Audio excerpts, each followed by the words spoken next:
Good morning. Listen to how good this sounds. Good morning and welcome to First Unitarian Church.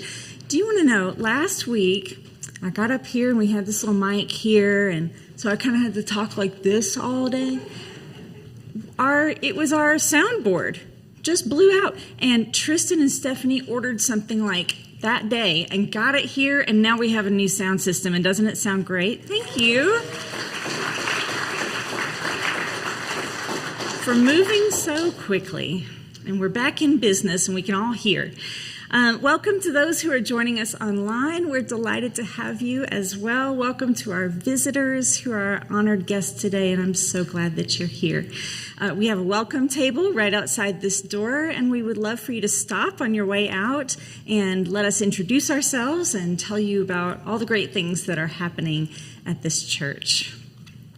Just a couple of announcements as we begin. First, beginning next week on Sunday, we will go back to 2 services, 9 o'clock and 11 o'clock. And following the 11 a.m. service next week, we're going to have a big potluck out here on the playground to share food and reconnect after the summer. So please bring a dish to share. Drinks will be provided. Now, we are committed to an inclusive and welcoming community. And so in order to be even more inclusive, this year we're going to do something a little different with our potlucks, and I want to invite you to participate. We'll be asking folks participating in any events with food to label the dishes that you bring and either list the ingredients or leave them in their original packaging or fill out a little allergen form, which will be available at every event. This is going to help folks who have severe food allergies to know what's safe to eat and what they should leave aside. So it's a new inclusive practice for our community, and I think it's going to make everything easier and safer for everybody. It is the time of year for the registration of the things.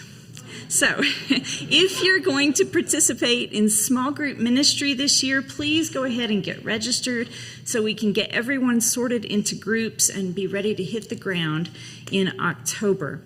Same goes for children's religious education. If you have small people who are going to participate this year, please take time now to get them registered.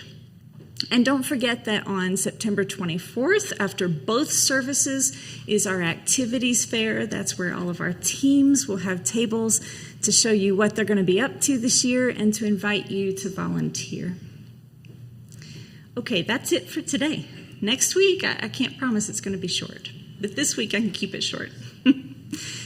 Let's begin our service by lighting the chalice. Today I've brought these words by my colleague, the Reverend Johann. We light this chalice in honor of life's sacred dance of living and dying. May its flame remind us of those who have passed to us fragments of holiness. May it remind us that we too are participants in the dance.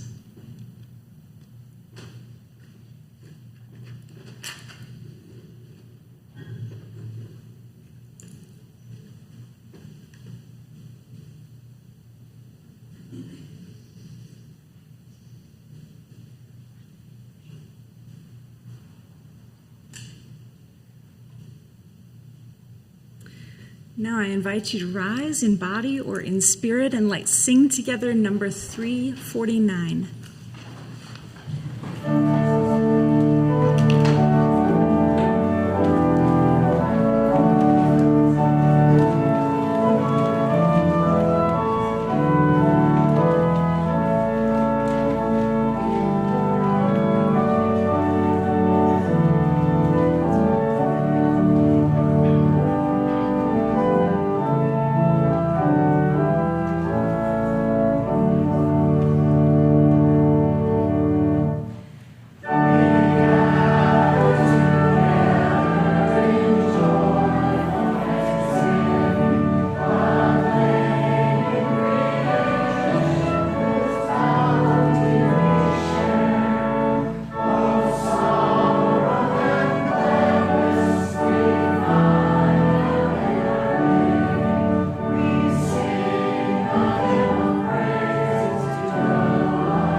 I invite you to join me in a spirit of prayer or meditation by drawing your attention to your breath,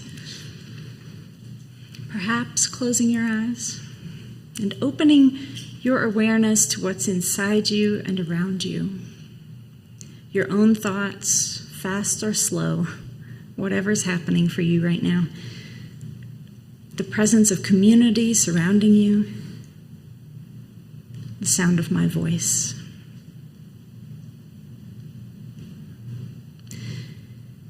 Now I invite you to think about some field of science that amazes you and fills you with wonder.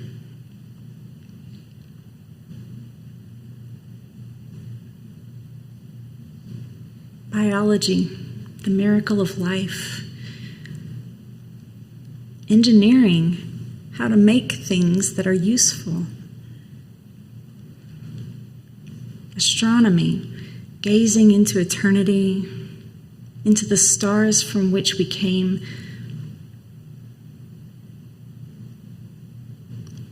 Think of how your life is improved by the search for knowledge itself.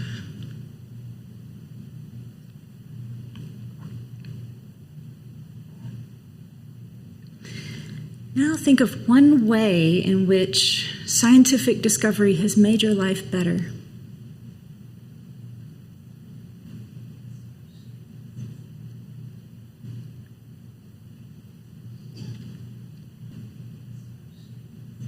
Perhaps you went outside this week and gazed at the supermoon, tried to gauge the distance between you and that orbital traveler far away.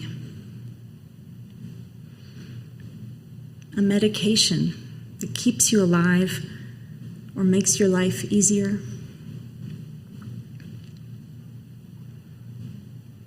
The energy it takes to live and all the ways it comes to you effortlessly. Electricity, fuel, clean water, nourishing food, so many ways.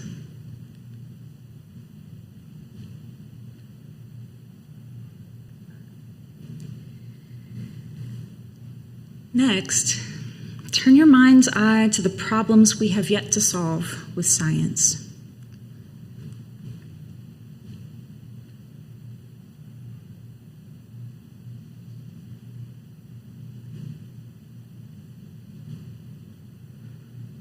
Anyone who's lost a loved one to cancer or depression, anyone who's lost a home to a natural disaster, knows the frustration of the pace of research.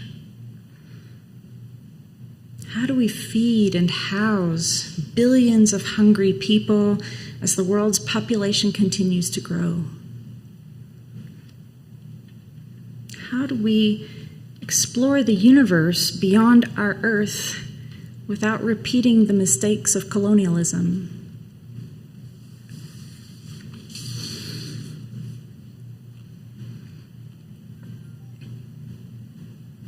And now, consider the unintended consequences of our scientific achievements.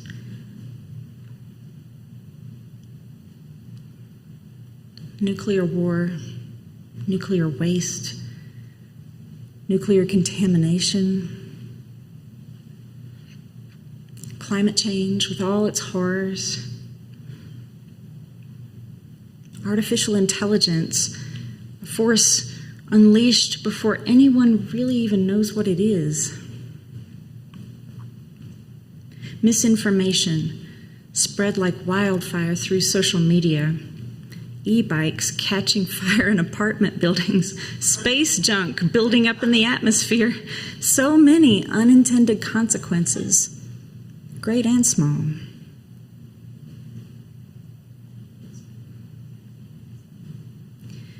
Holding the grief together with the gratitude, we recommit to cultivate the values of responsible scientific discovery, the humility to recognize that the more we know, the more we realize we don't know.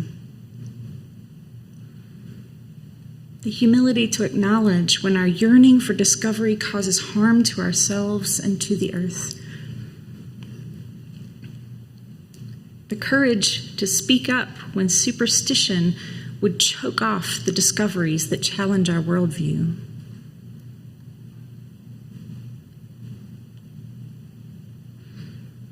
We give thanks for a faith tradition such as ours that reveres science as a primary way of knowing our universe, and we commit to taking responsibility for the results, whether good or ill. Amen.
What a cool piece. I like that. Thank you, David. Lunar inspired. I love it.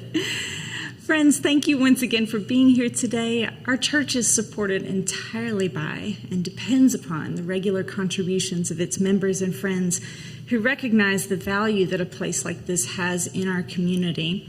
So I invite you to express your gratitude by giving to our church, either through your regular pledge or by contributing to the plate or by using the QR codes that you'll find in the seat in front of you. And you can take this opportunity to wish your neighbors a happy Sunday.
If you were with us back in the spring, you may recall that I preached a pair of sermons on the proposed changes to Article 2 of the UUA bylaws, which include a shift away from the 7 principles that we've had since the 1980s toward an updated set of shared values, which you can see in the diagram here on the wall. Well, I'm really pleased to tell you that our Unitarian Universalist Association voted to proceed with a year of study on the proposed changes. Woohoo! Excuse me. So in our congregation, one way that will happen is through our small group ministries this fall. So if you've been thinking about joining a small group, I encourage you to register soon so that you can also participate in this generational change in our faith tradition. Now, if you're not able to be in a small group, don't worry about it. I'm planning to host at least one discussion this fall that's open to everybody. I'm also really proud that our congregation sent 5 lay delegates to the assembly this year. I can't remember when we've had so much representation at the national level, and that's something to be proud of. So thanks to Nancy Mose, Don Walton, Melanie Steiner-Sherwood, Debbie Bieber, and Susan Allman for representing our congregation as delegates. Really is cool. Thank you.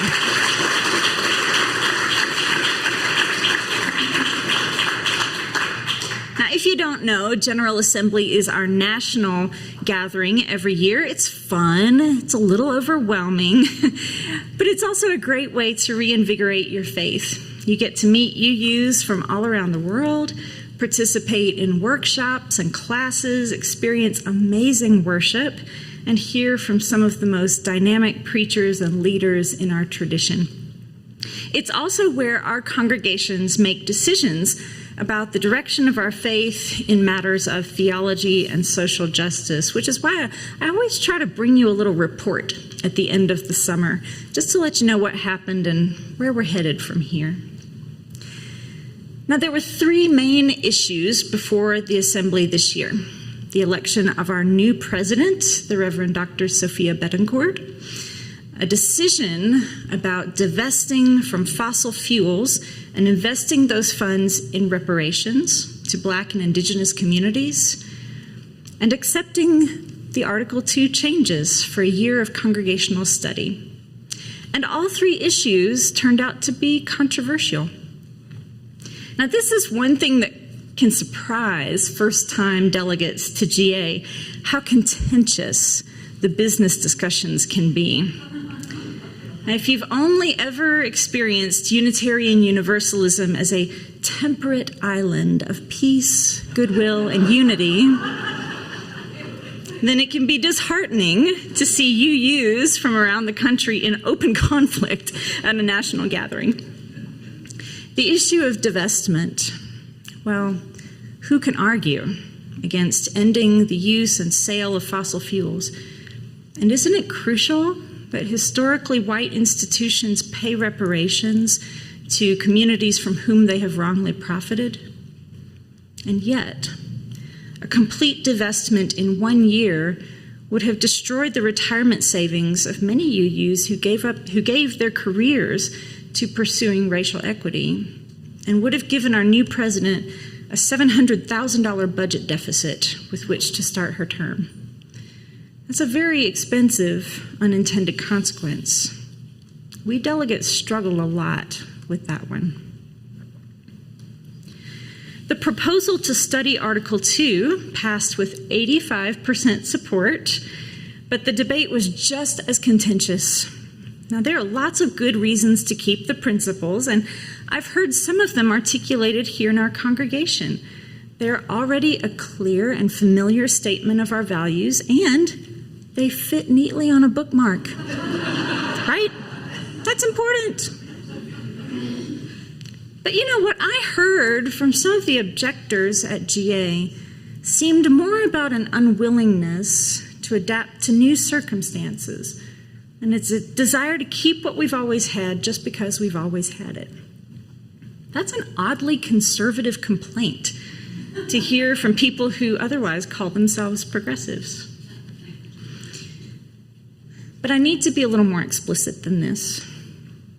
because there is a small but loud contingent of people in our UUA who oppose the work that our congregations are doing on anti-racism and anti-oppression. They would never admit to being racists or homophobes, let's be clear. In fact, they often make a point of sharing their anti-oppression credentials. I marched with Dr. King. I love my immigrant neighbors. But they will also tell you that they're opposed to woke politics in UUism that ask them to learn new ways of thinking about race and gender and consider changing the language they use in favor of language that is more inclusive. And these folks organize to disrupt and slow down discussions at UUA board meetings and at General Assembly. I heard one fella say during floor debate that the new value statements intend to, quote, do away with good old Yankee values. We need to be alert to coded language like that. I interpreted that as saying that the values of white people in the Northeast who brought their values to this country during its colonization are the values we should be upholding. And that idea sent a chill down my spine. Is that a Unitarian Universalist claiming those values? Now, let me set aside my knee-jerk reaction, I'll admit, and embrace curiosity here. Did this man actually mean the values of the Founding Fathers? Now, that sounds a little more neutral, maybe. The values of the Bill of Rights, the values of the Declaration of Independence, the right of individuals to pursue life, liberty, and happiness, with liberty chief among them. But when we talk about liberty, when we talk about freedom, especially the freedom of speech, it always comes with responsibilities to those around us. Without that, society falls apart. I hear people complaining that they no longer have the liberty to say whatever they want. Yet we cannot have complete liberty and a functioning society at once. And frankly, I'm willing to sacrifice a little bit of my liberty in order to create more liberty and safety for people who have less than I do. Now, is anyone shocked that there are UUs who are part of the war on woke? Well, I was too at first. But watching Oppenheimer, strangely, made it more clear to me. Yes, Oppenheimer, the other half of Barbenheimer, which I promised you last week. I want to do it again, like it was so cool. Anyway, the life story of the father of the atomic bomb, a scientist who, through the pursuit of scientific knowledge, found himself creating a monster that would alter the course of history forever. Now, I've preached here on Oppenheimer the man before. I spoke about his inner conflict over the destructive power of the atom bomb, the lives lost in Hiroshima and Nagasaki, and how he put his scientific genius in service of the state in order to beat the Nazis to it. For we can all imagine how the Third Reich might have used this technology. It was a devil's bargain. Who knows but what Oppenheimer might have engaged more peaceful pursuits had the Nazi threat not been so imminent. But today I'm more interested in the times in which Oppenheimer moved and worked.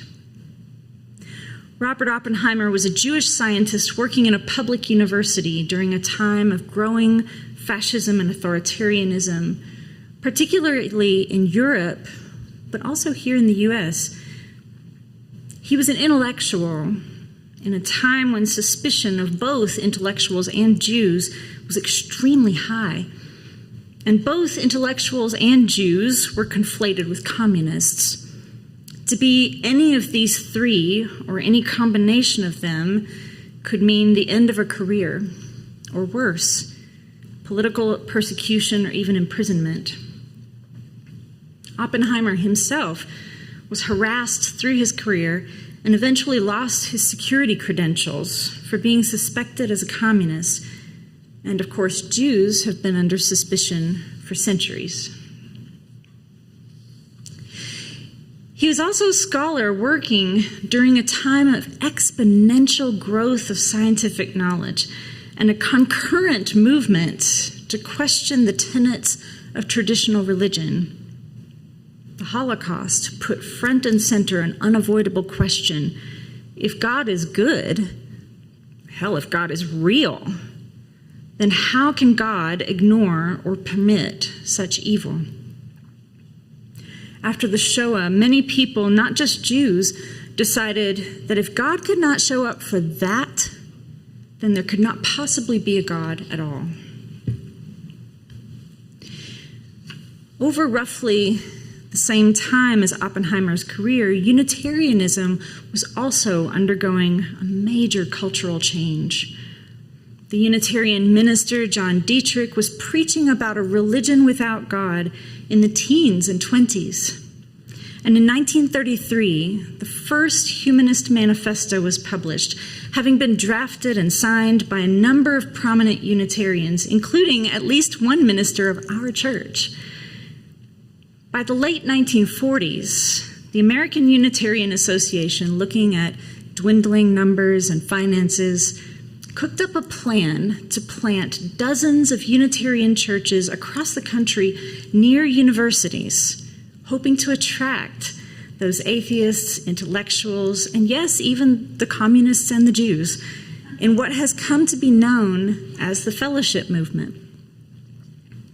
These smaller, new fellowships often did not have ministers, which suited these folks just fine. They didn't trust those who were associated with religious institutions and the accompanying rituals and rules. They tended to be staunchly atheist, and their most prized value, understandably, was freedom of thought, freedom of conscience. And even today, that is often the character of the smallest congregations in our association, who still proudly carry the fellowship name and who often have never had a minister some 80 years later. The fellowship movement was one of the greatest successes in Unitarianism, but there were unintended consequences. Many of those original fellowships have closed or remain quite small without professional leadership to guide their growth. Many are disconnected from the wider UU world, so they're out of step with where the movement is now. And many remain deeply suspicious of any sort of theism, as if a belief in God is some kind of contaminant that must be vigilantly swept away at the first sighting. Now, I want to be clear, the problem did not stem from atheism. One of the gifts that our faith gives to the world is a space where people who don't believe in God can still engage in spiritual exploration and community. A space where God is not what we're worshiping, but the values that we share. And in this time of rising Christian nationalism, it's as important as ever to protect those spaces. And by the way, the problem is not also that they're fellowships. I have had the pleasure of working with some wonderful fellowships, including the ones in Logan and Twin Falls, Idaho, and they are energized, faithful, fun groups of people who are deeply committed to learning together and growing into the future.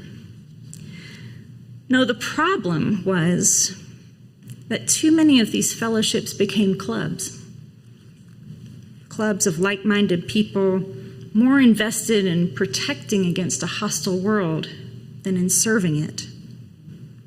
They were invested in having the correct beliefs rather than cultivating diversity of belief. The comfort of having one's beliefs reflected back from every surface and never challenged was too seductive to resist. But if the only people who can belong to your club are the ones whose beliefs are identical to yours, two things happen. One, your club stays small. And two, you become increasingly resistant to change. And times have changed. Even though we once again face the threat of authoritarianism, just as in Oppenheimer's day, even though we face the erosion of intellectual freedom and the threats of censorship, there are important differences between now and then. For one thing, religious observance in the early 20th century was at an all-time high. Now it's at an all-time low. We now understand that nuclear war is not the only bad thing that can happen with our advanced scientific knowledge. Christopher Nolan, the director of the Oppenheimer film, has said that he was partially inspired to make this movie by the rise of artificial intelligence and how similar the trajectory is to the rise of nuclear technology in the previous century. People are increasingly isolated from family by migration patterns and isolated from the world by social media, and misinformation abounds. Whereas in the early 20th century, there was a desperate need for places where atheists and intellectuals could gather. Now there is a desperate need for places where lonely, searching people of all progressive spiritual identities can gather. We need places where we can console one another and protect each other and organize to fight together across differences. We need places where people who are marginalized can find shelter without being subject to ignorance or gatekeeping, where their gifts are valued and they can lead and thrive. But in order for Unitarian Universalism to be such a place, we're going to have to figure out what to do with liberty. Liberty is not the freedom to do whatever one wants, regardless of the consequences. It's not the freedom to say whatever comes to mind. Liberty without responsibility is destroying society before our eyes. At GA, I observed these people who claimed liberty for themselves without acknowledging the responsibility they have toward other UUs or just other people. They claimed that the Article 2 revisions hampered their liberty by centering our values around love and by including words like humility, sacred, or accessible. They didn't want language in the revisions that referred to the harm done by people in the majority or the responsibility that those people have toward people on the margins. Now, where have we heard those objections before? War on woke, anyone? We need a faith community that embraces responsibility as well as liberty, science and mystery, curiosity instead of stereotypes. Nothing else will be resilient enough to withstand the times in which we live. I'm always reminded of these wise words. I'm not sure who said them first, but I'm always going to associate them with Bill Ashworth. Do you want to be right, or do you want to be in relationship? Do you want to be right, or do you want to be in relationship? The older I get, the deeper I grow into my UU faith, the less interested I am really in being right all the time. And the more I care about being in relationship and helping others to do the same. Now, lest you believe that GA was a complete bust, I want you to know that I also witnessed, as I always do, the broad diversity of our faith. I witnessed people living into covenant and celebrating the many ways that covenant makes diversity possible. Makes it possible for us to rise above difference to discover what we have in common. I witnessed young and old worshiping together, learning together. I witnessed thoughtful people struggling with difficult decisions. I witnessed joy and music and love and welcoming There's always conflict at GA and heartbreak, but there's beauty too. And I never leave GA without feeling more hopeful about the future of our faith, even as I witness the dangers we face all around us. We have a resilient faith, grounded in hundreds of years of tradition, yet always responding to the needs of the present moment. And there's so much need for us to respond to right now. Let our history give us lessons to learn from, but let us lean on the creativity of our diversity for answers to the new questions our hearts are asking now. May it be so.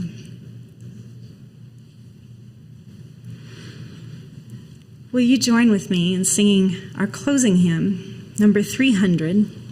Please rise.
Seated.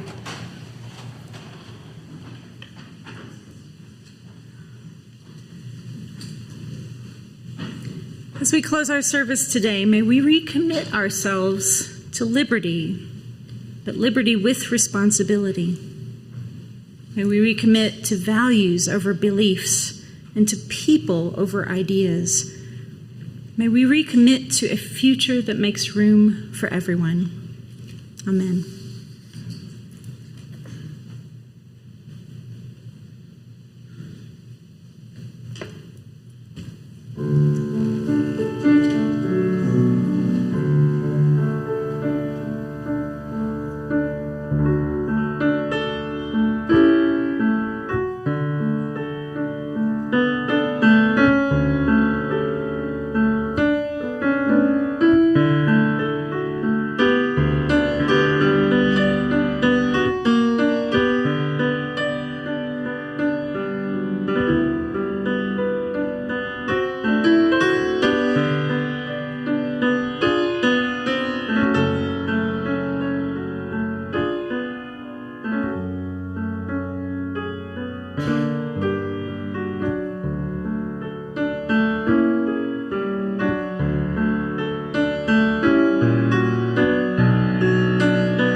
Thank you, David. Pretty beautiful music, as always. Thank you, Tristan, and thank you to our volunteers.